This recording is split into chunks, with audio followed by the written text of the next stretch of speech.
Have you seen these floral bleach dyed pants and shorts? Hey, I'm Janelle. This is toDIYfor. I'm back with another DIY, and I love to do a lot of decor items, but every once in a while I get into my wardrobe and I alter it a little bit, and this is such an easy DIY to take an old pair of jeans. You could do this with shorts, pants, a skirt, really anything that's really, you could probably do it with any fabric, but I think it looks really cool on the jeans. But you just need some bleach, and we're going to paint on these beautiful flowers. It's pretty cool how it all turns out, and let me show you how I transformed this old pair of jeans into a fun, funky, fresh new pair that is totally trendy right now.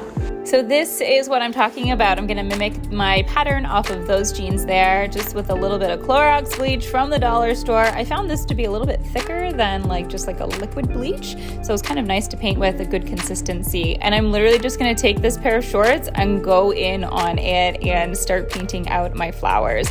I freehanded it, and I would say that if you want really, special looking flowers that are perfect, you might wanna draw this on with chalk first, because as you can see, it doesn't instantly change, and you do need to allow it to sit for a little while to see exactly where that bleach has actually sunk into the jeans.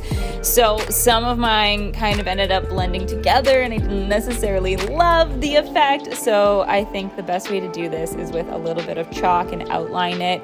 Take your time, smaller is better. You can work to make things a little bit bigger, and the way to get that really bright white bleach is just simply going in with a couple of layers. Most of these flowers were layered about 3 times with the bleach. Once you've allowed it to set overnight, you can go ahead, wash the jeans. I would suggest not putting anything else in there that you care about in case there's any bleach leakage. But there you go, you have your jeans, and you can have as fun, with those patterns, different petals, different flower shapes, and I absolutely love how these turned out. Let me know what you thought of this DIY, and I'll be back next week with a new one. Cheers.